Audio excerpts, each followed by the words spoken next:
Le cloud. Alors, bonjour tout le monde. Donc, on continue notre étude. En fait, on est au 6e chapitre du Tanya. Et donc, c'est un chapitre qui revient sur des éléments du premier chapitre. Parce que je vous rappelle que la structure du Tanya, de façon générale, c'est de parler de l'âme animale au premier chapitre. Ensuite, on parle de l'âme divine à partir du 2e chapitre jusqu'au 5e. Et ensuite, on reparle de l'âme animale, et pour ensuite les mettre vers le 9e chapitre, les mettre en confrontation et de montrer comment elles sont les deux dans l'arène du monde, plutôt plus précisément dans l'arène que constitue le corps. Voilà, donc ça, ce sera un petit peu plus loin. Donc là, on va revenir sur toutes les notions qui sont en rapport avec la dimension du mal, en fait.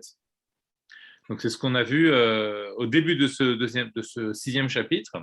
Donc, de la même façon, je reprends un petit peu l'idée, de la même façon que on a détaillé l'âme divine dans laquelle on avait vu qu'il y avait des moyens d'expression, qu'il y avait 10 facultés d'âme divine qui se déployaient par des forces d'expression qui sont la pensée, la parole et l'action. De la même façon, on va avoir 10 forces dans l'âme animale qu'on appelle les couronnes de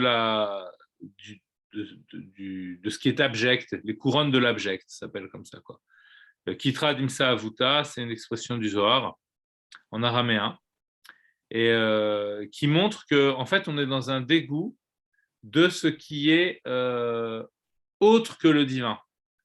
En fait, le dégoût, c'est souvent l'idée, par exemple, quand on voit quelqu'un, juste pour essayer d'expliquer un petit peu cette notion de dégoût, quand on dit que quelqu'un est dégoûtant, ça peut être parce qu'il fait parce qu'il a des actes qui sont, il commet des actes qui sont répréhensibles, des actes que la société n'accepte pas.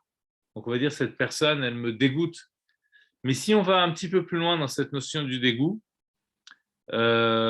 pourquoi une personne commet des actes qui sont abjects? Parce que ces actes relèvent d'une recherche simplement de la satisfaction de quelque chose qui lui est propre. Et donc, ça tourne autour de l'égocentrisme. Et la société, instinctivement, elle rejette ces choses-là parce que quand on ne cherche à satisfaire que ses propres besoins, au détriment des besoins des autres, eh bien, on tombe sur quelqu'un, on arrive sur des sentiments de rejet, de dégoût, parce que justement, on rejette ce qui n'est pas, ce qui ne s'insère pas dans le tissu social. D'accord? Donc, on arrive à le rejeter. Mais plus profondément, ça, c'est quand on voit par rapport à sur un plan social. Mais si on le regarde par rapport au divin, c'est un petit peu la même idée. Ça veut dire que finalement, en ne cherchant que son propre intérêt, on oublie de voir le divin qui nous fait exister. Et quelque part, ça s'insère, les deux s'insèrent l'un dans l'autre, parce que quand on oublie de voir l'autre, on oublie de voir le divin. Et quand on oublie de voir le divin, on oublie de voir l'autre. Donc finalement, l'égocentrisme, c'est quelque chose qui est abject. C'est pour ça que ces midotes-là, ces mauvaises midotes, ces mauvais traits, de caractère qu'on va retrouver, elles vont de la même façon que dans le divin, on avait expliqué que c'était comme les facultés d'âme étaient comme des sortes d'antennes qui étaient tournées vers ce qui est au-delà de la création, d'accord? Et bien là, ce seront des antennes qui seront tournées uniquement vers soi, d'accord? Et qui vont simplement être à l'écoute de ce que moi j'ai besoin, etc., sans s'ouvrir sur l'autre. Donc c'est pour ça qu'on arrive à quelque chose d'abject, et puis surtout aussi l'idée de l'identification, c'est-à-dire de s'identifier à ces choses-là, de s'identifier à cette délimitation dans laquelle nous met notre âme animale. Donc l'âme divine, en contrepartie, elle vient nous montrer au contraire qu'il y a une possibilité de s'ouvrir sur autre chose, d'accord, de désigner autre chose plutôt que d'être dans l'autodésignation. Alors,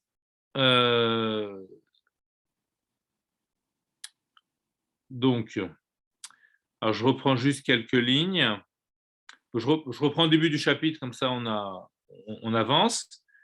Chapitre 6. Veine zeleumadze asa Elokim. Dieu a fait les choses de façon symétrique. Kikosh nefesh elokit kol klula meser sfirot. On a vu que l'âme divine, elle avait 10 éléments, d'accord, 10 facultés qui sont dans l'ordre de la sainteté. Donc la sainteté, ça veut dire ce qui est transparent divin. Ou mitlabeshet bishosha levushim kedoshim, mais elle se revêtait aussi dans 3 vêtements qui étaient eux-mêmes qualifiés de saints, donc qui sont la pensée, la parole et l'action. Eh bien, de la même façon, car un nefesh des sitra achara, l'âme dont nous avons parlé au début, à la fin du premier chapitre du Tanya, qui provenait de l'autre côté. On avait expliqué que l'autre côté, pour rappel, qu'est-ce qu'on appelait l'autre côté? Donc, il y a la puissance divine créatrice, ok? Il y a le divin, il y a Hachem, Dieu lui-même, l'essence de Dieu, qui va déployer une force divine, qui va être une force de création. Alors, tant que cette force de création, elle est ressentie, eh bien, on est du bon côté, on est du côté du divin. Mais, je vous rappelle, d'après le Harizal, cette force divine, elle se déploie par dégradation, c'est-à-dire qu'elle se déploie par ce qu'on appelle dans l'Harizal par tzimtzum, c'est-à-dire par voilement successif. Et donc, il y a un voilement, des paliers, il y a des paliers comme ça de voilement, donc des paliers de dégradation, et à un moment, on arrive à un grade, c'est-à-dire un degré, où on ne ressent plus l'origine de la force divine. Parce que cette force divine, il ne faut pas oublier qu'au tout départ, ça vaut le coup de parler un petit peu de ces choses-là, c'est qu'au départ, le Harizal nous dit que, le Harizal, c'est Rabbi Yitzhak Luria, en français on dit la Kabbale lourianique, vous avez peut-être entendu ces expressions. Rabbi Yitzhak Luria nous dit que pour expliquer la création du monde, il dit qu'au début, il y a une lumière infinie d'Hachem. Au tout début, avant même que le temps existe, avant même que l'espace n'existe, avant qu'il y ait quoi que ce soit, il y a d'abord une conscience infinie d'Hachem, si on peut le traduire dans nos mots. D'accord? Une conscience, c'est un peu étonnant, une conscience infinie, c'est un paradoxe, parce qu'une conscience est toujours une conscience de quelque chose, mais là, quand il s'agit de la conscience d'Hachem, elle est en Hachem, donc c'est vraiment infini, c'est une lumière infinie. Et cette lumière infinie, cette conscience infinie, c'est elle qui porte en elle la puissance de créativité, pour le dire ainsi, d'accord? C'est-à-dire qu'elle porte en elle la puissance de faire exister les choses. Voilà. Et donc, il va falloir, pour faire exister, il va falloir qu'il y ait un voilement originel, ce qu'on appelle le tzimtzum. Et derrière ce voilement, eh bien, va apparaître l'espace à venir du monde. D'accord? L'espace, et là on fait un petit peu de Kabbalah, ok? C'est l'espace à venir du monde. Donc c'est un espace vide qui en fait contient simplement la matière première en état de non-existence pour l'instant, qui s'appelle la trace en fait, qui est la trace de l'infini, et qui va pouvoir devenir quelque chose. Simplement pour que ça devienne, eh bien il faut qu'il y ait un réinvestissement de cet espace vide, ok, par la lumière. Alors comme la lumière, elle était infinie au départ, en tant qu'elle est infinie, elle ne peut pas créer, même si elle porte en elle la puissance de créativité, de faire exister, eh bien, puisqu'elle est infinie, elle ne peut pas faire exister les choses. Vous voyez, elle est comme victime, entre guillemets, hein, parce que tout ça, c'est dans le projet divin. Donc, elle est comme victime de son infinité. D'accord? Ou de son infinitude plutôt. C'est-à-dire, elle est victime de son déploiement infini. Et donc, elle ne peut pas créer quelque chose de particulier. Bon, si vous voulez comprendre cette idée-là, imaginez-vous par exemple un artiste peintre, qui n'arriverait pas à se lancer sur un projet particulier tant sa créativité est infinie. C'est-à-dire que à peine veut-il penser à un tableau que finalement, il en a 1000 qui lui viennent à l'esprit et il peut pas créer parce qu'il faudrait, pour qu'il puisse réaliser un tableau, il faudrait qu'il parvienne comment dirais-je, à sélectionner le tableau qui serait représentatif de tout ce foisonnement, si vous voulez, qui est présent dans son esprit. Donc, c'est ce qui s'appelle le tzimtzum, c'est-à-dire voiler cette conscience infinie de tous les tableaux que je pourrais faire pour finalement n'en sélectionner qu'un.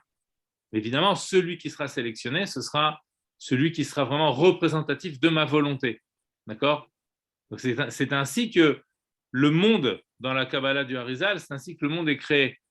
C'est-à-dire que Hachem fait un voilement, et ensuite, derrière ce voilement, eh bien, il va y avoir la possibilité de réaliser un projet. D'accord? Donc, en fait, oui. Non. Allez-y, pardon, excusez-moi. En fait, ce que vous dites, c'est que la Oui. lumière infinie, finalement, permet de faire exister les choses, mais ne peut pas les créer en elle-même. Ouais. Pour l'instant, oui.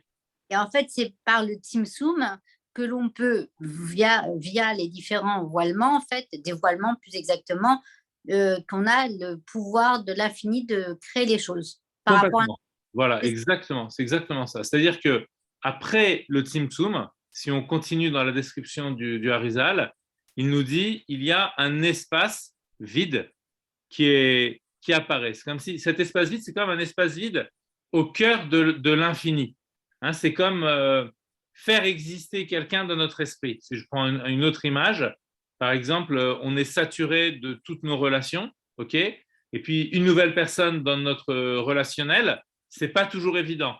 Donc, si je veux faire laisser exister une nouvelle personne dans mon relationnel, eh bien, il faut que je me vide un petit peu de moi-même pour laisser une place à cette personne. Vous voyez, c'est ça un petit peu l'espace, pour donner une image de cet espace vide du départ. Maintenant, cet espace vide, en réalité, parce que nous, c'est objectif, enfin, objectivement parlant, pour nous, la personne, elle existe déjà. J'ai juste à lui faire une place dans mon esprit. Mais pour Hachem, il fait vraiment exister les choses. OK? Donc, en fait, à partir de ce moment-là, du voilement de la lumière, il y a un espace, c'est-à-dire que le monde va pouvoir exister. Ok, c'est ça l'idée de l'espace, c'est ça. Hein, c'est pas à prendre au sens, pour l'instant vraiment physique du terme. Ok, c'est à prendre au sens de place dans le divin pour quelque chose qui serait qui se sentirait comme autre du divin. C'est la possibilité de l'apparition de l'autre. D'accord? Puisqu'au départ, il n'y a que Dieu. Maintenant, la puissance créatrice, finalement, elle va, puisqu'elle est créatrice et qu'elle s'est voilée, donc maintenant j'ai l'espace vide dans lequel il y a la matière première de l'existence, mais à l'état de potentiel simplement, à l'état de latence, si vous voulez. Ce n'est pas une matière qui est encore, qui a une forme, d'accord? C'est l'ancêtre de la matière, si on peut dire, d'accord? Les prémices de la matière. Mais ce n'est pas encore véritablement la matière. Pour que ça devienne une matière, il faut réinvestir la force, la puissance créatrice originelle qui est antérieure au Tzimtzum. Et là, le Harizal va décrire ce réinvestissement par une image magnifique. Il va dire, il va y avoir maintenant un trait de lumière qui va pénétrer cet espace. Et c'est ce trait de lumière. Pourquoi un trait de lumière? Pourquoi un trait de lumière? Parce que le trait, c'est déjà une forme de dimension finie. Même si on peut dire mathématiquement qu'on va avoir, par exemple, une droite infinie des deux côtés. Mais si je compare le trait, rappelez-vous en mathématiques, hein, on avait le point, la droite, le plan et l'espace. D'accord? Donc, l'espace, c'est bien plus infini que la droite. Et la droite, c'est bien plus infini que le point. Ben, si vous voulez, ou plutôt, si on veut vraiment, l'espace, c'est bien plus infini que le plan, puisque l'espace, c'est une infinité de plans, d'accord? Et le trait, le plan, c'est une infinité de droites, qui sont collées les unes aux autres. Donc, en fait, quand on compare le trait de lumière, le trait au volume, c'est quelque chose de bien plus infini, de bien plus limité, si vous voulez. Ok? Donc ici, quand on dit qu'il y a un trait de lumière qui provient de la lumière infinie, bien finalement, ce trait de lumière, c'est la puissance créatrice, qui est une puissance infinie. Quoi qu'il arrive, la puissance créatrice, elle reste toujours infinie, puisqu'elle va faire apparaître quelque chose à partir du néant. Donc, il n'y a qu'une force infinie qui peut faire une chose comme ça. Mais simplement, il faut, pour ainsi dire, canaliser la puissance infinie. Et c'est ça le trait de lumière. Le trait de lumière, c'est un canal de puissance créatrice. Donc, dans ce trait de lumière, on a encore la conscience de l'origine. Et c'est sur ce trait de lumière qu'il va y avoir dévoilements successifs avec ce qu'on appelle les mondes spirituels. Okay, voilà. Il va y avoir des voilements après voilements. Et à un moment donné, le voile est tellement épais que ce qu'il y a derrière le voile ne se rend plus compte de sa propre origine. Et c'est là qu'on a la création de ce qu'on appelle la Sitra Achara, l'autre côté. Parce que tant qu'on est dans une déperdition de la lumière, mais qu'il y a encore un peu de lumière, alors on a la conscience de l'origine. C'est ça même le principe de la lumière. La lumière, c'est une image de la conscience. Okay, donc, tant qu'on a, à notre niveau, par exemple, vous savez, quand quelqu'un perd un peu conscience, alors on dit attention, respire, reste réveillé. Vous savez, quand on a des gens comme ça qui perdent conscience, on dit non, non, reste réveillé, parce que s'il y a une vraie perte de conscience, les conséquences peuvent être plus graves et ça peut être fatal. Okay, mais tant qu'il y a encore un petit peu de conscience, on dit ah, il y a de la conscience, il y a encore de l'espoir. Okay, ben, là, c'est un petit peu la même idée, si vous voulez, à l'échelle du divin. Ça veut dire que Hachem crée un flux de lumière, donc avec déperdition de la conscience de l'origine par palier, et à un moment, on arrive dans les degrés les plus bas, et là, on bascule. Alors, ça vient toujours du divin, sauf que il y a perte de conscience, c'est ce qu'on appelait l'autre côté. Vous voyez, on n'est plus du côté du divin. C'est ça, il y a le bon côté et le mauvais côté. Donc, être du bon côté, c'est être encore dans cette conscience du divin. Être de l'autre côté, c'est avoir perdu cette conscience du divin. Tout ça, rappelez-vous, c'était le flux d'énergie qui provenait d'avant le Tzimtzum, et ensuite il y a eu le Tzimtzum, etc. Tout ça, c'est ce flux. Et en fait, les âmes, ce sont comme des singularisations de ce flux. Ce flux reste toujours général. Mais les âmes, ce sont des particularisations de cette généralité. D'accord? Je donnais l'exemple la dernière fois, je sais pas, il vaut ce qu'il vaut, mais bon, il est un petit peu grossier comme exemple, mais si vous connaissez le principe des raffineries de pétrole, vous savez comment ça fonctionne plus ou moins, ou vous savez, ils mettent le pétrole brut dans des immenses cuves, mais qui font des dizaines de mètres de hauteur et qui sont très, très, très larges aussi. Bon, si vous passez au Havre ou quoi, je sais pas, il y a des endroits où on peut voir des raffineries de pétrole. Et en fait, comment ça fonctionne? C'est qu'au début, ils mettent le pétrole, donc c'est vraiment la matière visqueuse, noire, etc. Et en fait, par décantation, c'est-à-dire avec le poids, il va y avoir les matières lourdes qui vont tomber au fond et les matières légères qui vont flotter à la surface. Et donc, en fonction du poids du liquide, on va avoir des différents liquides qui vont se retrouver à différents degrés. Donc, les matières les plus grossières, les plus épaisses, les moins translucides, les plus opaques, vont se retrouver en bas, et les matières les plus translucides vont se retrouver en haut. Donc, quand on va vouloir une essence, oui, quand on dit l'essence de quelque chose, c'est aussi tirer le meilleur de la chose. C'est pour ça qu'on appelait, quand on va à la station, on dit on va faire le plein d'essence. J'aimerais bien, moi, faire le plein d'essence. Hein. Si on pouvait faire le plein de l'essence de Dieu, ça serait extraordinaire. Pourquoi on l'appelait l'essence? Parce que c'est la substance la plus intime, si vous voulez, de la matière. D'accord? La substance, c'est ce qui se trouve sous, hein, en philosophie. Après, il y a eu des déviations dans la terminologie. En chimie, on est passé d'une terminologie philosophique à une terminologie chimique. si vous voulez. En fait, les idées, ce n'est pas par hasard si en chimie, on a utilisé les mêmes termes qu'en philosophie. C'est parce que justement, on a voulu montrer qu'ici, quand on a l'essence du pétrole, ça veut dire là où l'essence des fleurs, vous voyez. Donc, c'est-à-dire, on va dire que c'est la partie la plus intime de la essence. Ça vient de esse en latin qui voulait dire être. Donc, c'est l'être de la chose, d'accord, l'être profond de la chose. Alors, donc, voilà. Donc, maintenant, qu'est-ce qu'ils font ensuite les ingénieurs, etc. Ils mettent des canalisations aux différents étages de la cuve, d'accord. Et donc, en fonction du pétrole, du type de pétrole dont on a besoin, on va tirer aux étages correspondants, d'accord. On va tirer aux étages correspondants. C'est un petit peu la même idée, si vous voulez. Vous avez le flux divin comme ça qui se voile. Là, c'est la matière brute, le machin, l'image ne correspond pas par rapport à ça, mais c'est juste pour se faire une idée de différents paliers et de puiser quelque chose en fonction d'un degré, d'accord.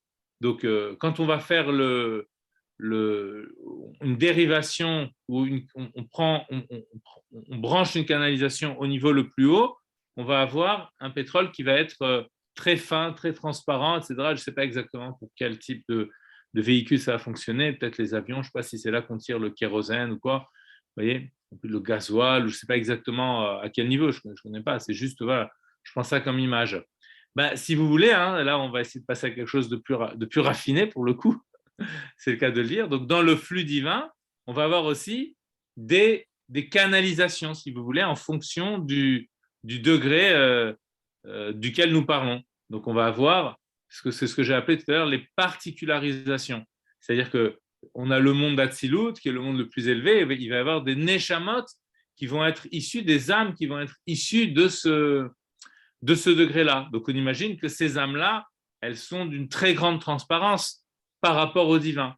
Vous avez des Neshamot qui viennent d'un niveau plus bas, du monde de Bria, des Neshamot, etc. etc. Ça, au fur et à mesure qu'on descend dans cette colonne-là du flux divin, okay, on va avoir des ramifications qui vont être de plus en plus épaisses et des êtres qui vont être créés, qui vont être de plus en plus grossiers dans le sens de leur non-sensibilité au divin. Vous voyez, les tzadikim ressentent le divin parce que leur âme, justement, elle n'a pas eu de déperdition. C'est comme si elle était venue directement du monde d'en haut dans un corps. Vous voyez, donc il n'y a pas de déperdition. Il peut y avoir des âmes qui viennent de la Sitra Achara. Alors, les âmes qui viennent de la Sitra Achara, c'est ce qu'on va voir après je crois que c'est dans le chapitre 7 ou la fin même du chapitre 6. Ça va être, par exemple, les âmes des animaux non cachers. Vous voyez, ou comme il l'avait dit au début dans le premier chapitre, les âmes des idolâtres. Vous voyez, les peuples idolâtres, leur âme, elle provient de là-bas. Après, il y a toujours une possibilité de faire teshuva même pour les âmes idolâtres et d'aller rendre transparent cette âme-là. C'est le birour, ce qu'on appelle le birour, le raffinement. D'accord? Donc, notre âme animale, en fait, parce que vous demandez est-ce qu'il y a des âmes qui viennent de là-bas, donc je dis les âmes qui viennent vraiment de la Sitra Achara, oui, ça, des âmes des animaux non cachers, etc. Mais notre âme animale, elle aussi, elle provient de la Sitra Achara, d'un degré plus élevé. On a dit qu'il y avait trois, il a donné deux images. Il a donné l'image des deux côtés. Okay, après, il avait donné l'image des peaux de l'écorce. Vous voyez, dans l'écorce des différents degrés d'écorce, par exemple, dans une noix, il y avait plusieurs couches. Okay, on avait dit qu'il y avait quatre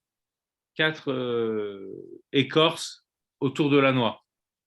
Depuis la plus épaisse qui est autour, okay, jusqu'à la plus fine qui touche le fruit et qui est translucide. Donc, c'est la même idée. C'est-à-dire qu'on a notre âme animale, elle provient aussi de l'autre côté, donc de l'écorce, ok, mais du côté le plus transparent de cette écorce. Alors, elle est déjà une entité à part entière, une entité qui se sent exister de façon indépendante du divin, alors que l'âme divine ne se sent pas comme une identité à part entière, c'est ça tout son être, c'est justement de ne pas être une entité pour soi, mais d'être quelque chose de constamment tourné vers le divin, alors que l'âme animale, au contraire, elle commence à se sentir exister. Donc c'est pour ça qu'elle n'est pas du côté du fruit. Vous voyez, elle colle au fruit, mais elle est déjà la petite membrane qui touche le fruit.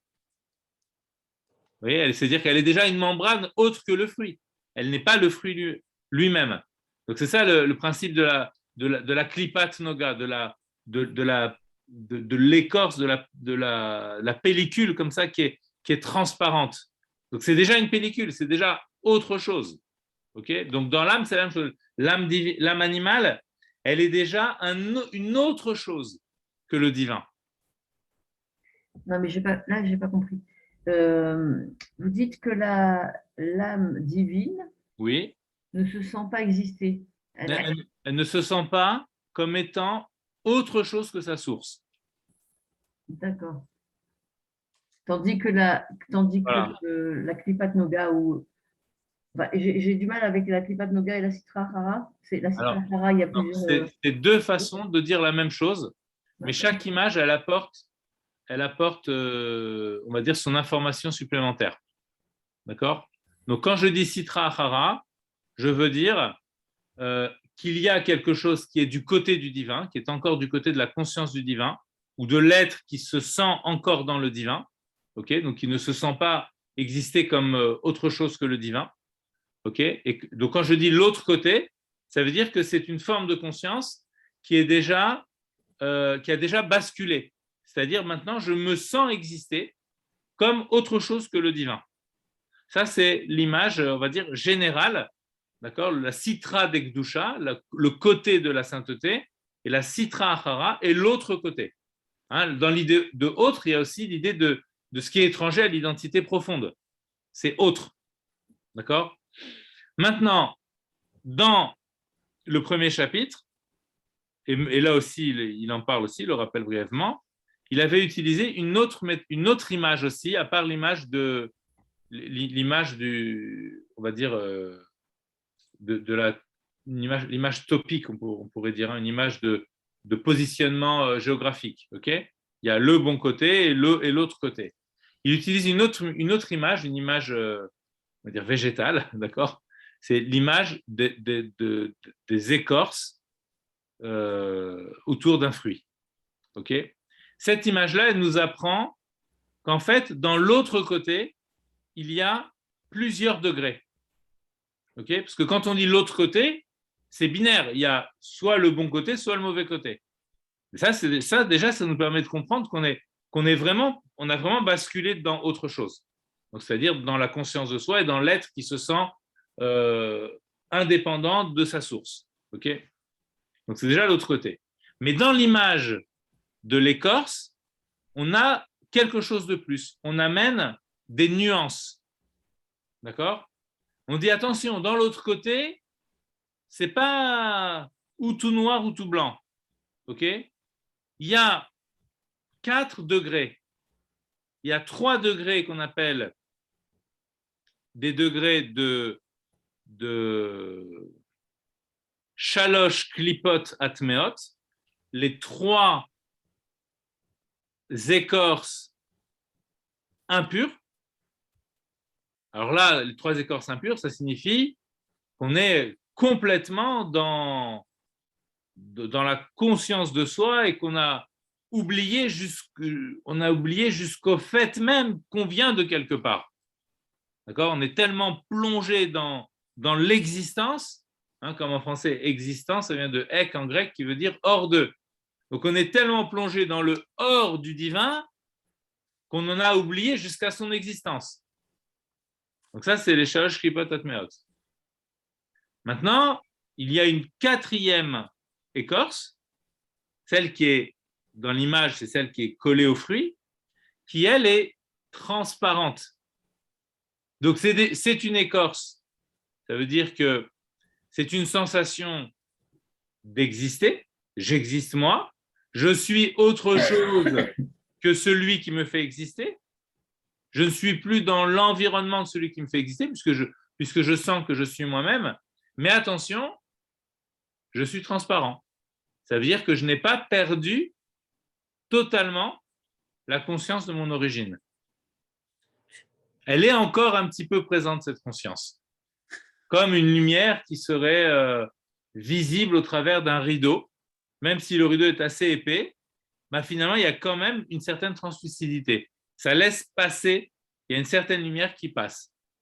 Donc ça, c'est ce qu'on appelle la klipat noga. Klipa, ça signifie, c'est un terme paradoxal aussi, parce que klipa, ça signifie écorce, et noga, ça signifie lumineux. Donc c'est l'écorce, mais elle est lumineuse. Ça veut dire qu'elle laisse passer la lumière. C'est pour ça que je l'ai traduit par écorce translucide. Ok? Comme vous savez, la peau du raisin, vous voyez, c'est vrai qu'avec la peau de la noix, on ne le voit pas très très bien, parce qu'elle n'est pas vraiment translucide, mais la peau du raisin, par exemple, quand on regarde au travers de la peau du raisin, on peut voir des fois jusqu'au pépin même, parce que même la chair du raisin, elle est un petit peu transparente. Donc c'est juste voilà, l'idée qu'il y a quelque chose dans l'âme animale qui est un petit peu transparent au divin. Mais c'est là que se joue le libre arbitre, justement, si vous vous souvenez du premier chapitre. C'est qu'en fait, ici, c'est comme une forme de curseur, en fait, au niveau de la Kripat Noga. C'est là, en vérité, c'est là que l'homme se trouve. C'est-à-dire que c'est lui qui choisit si cette klipa, il la rend kdusha, sainteté, ou s'il la rend shalosh klipot atmeot, 3 écorces impures. Le curseur est là, en fait, c'est entre les mains de l'homme. Ce qu'il va faire de cette klipa, c'est entre ses mains.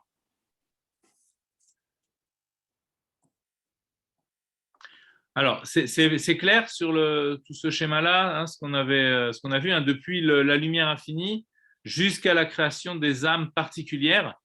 Ok, et après, on verra à la fin du chapitre même les âmes des animaux impurs, etc. Alors, je continue un petit peu dans le texte.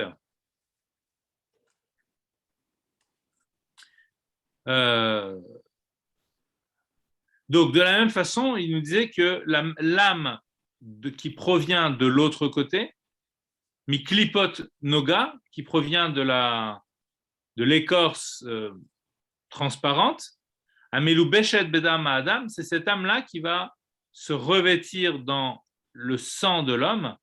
Eh bien, elle est kloula meser kitrin misa avuta, elle contient elle aussi, comme son origine, 10 forces, okay, qu'il appelle, je vous avais dit, les 10 couronnes, parce que ce sont surtout dans la couronne, on avait vu qu'il y avait la volonté, le désir. Donc c'est surtout ça qui anime l'autre côté, hein, le désir d'être soi-même, le désir d'exister, le désir de se sentir autre que le divin. Donc c'est pour ça qu'on les appelait aussi les kitrines, les couronnes, d'imsa avuta, de l'abject. Shen Sheva Midot Raot, c'est ce qui correspond aux 7 midot, aux 7 affects mauvais, Abot, Marba et Sodot Raim, qui proviennent des 4 fondements mauvais. Hein, on vous a rappelé, dans le premier chapitre, on avait parlé donc de le feu, l'eau, la terre, l'air, la terre. Hein, vous vous rappelez, c'était en quinconce. Le feu, l'eau, l'air, la terre.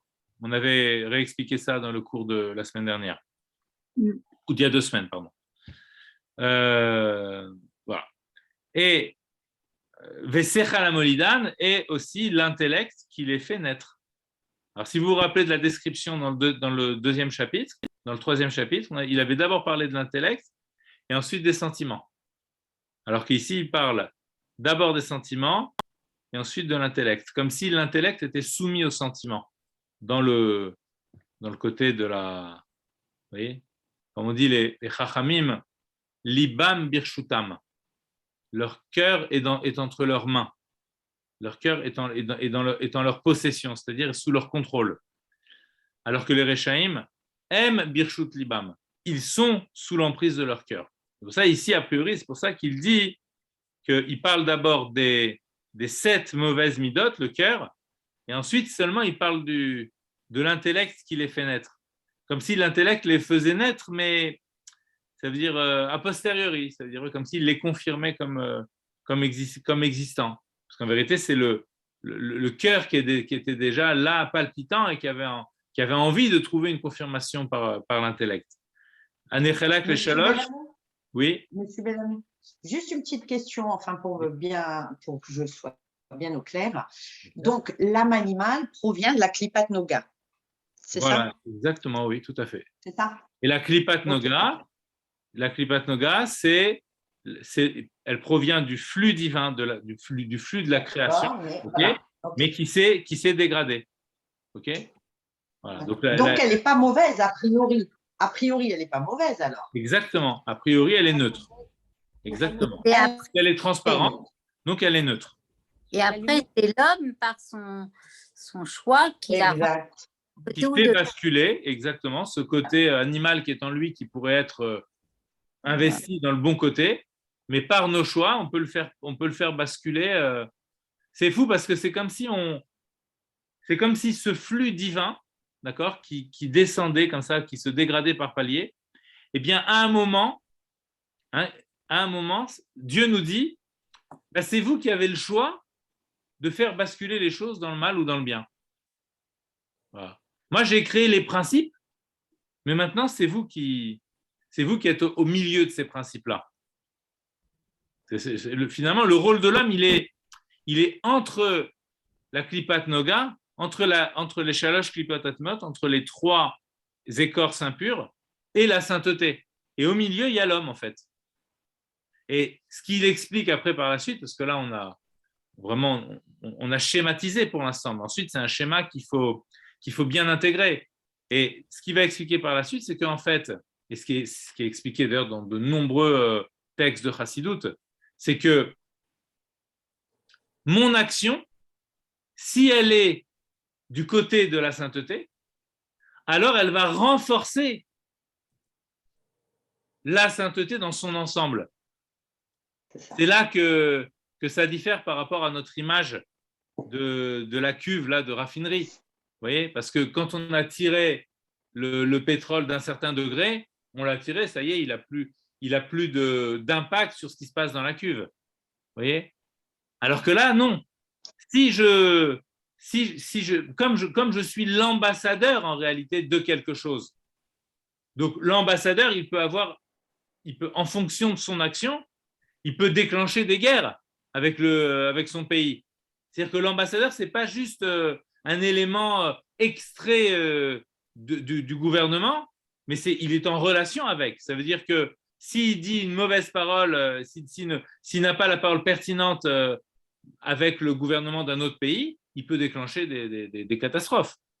D'accord? Donc, si vous voulez, c'est la même idée. Ça veut dire que la Klipat Noga, elle peut être ambassadrice de la Gdusha ou ambassadrice de la Touma, de l'impureté.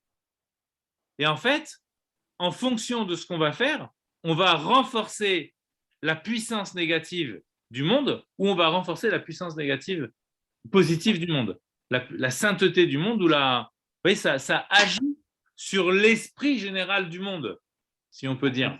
Notre action, elle agit sur l'esprit général du monde.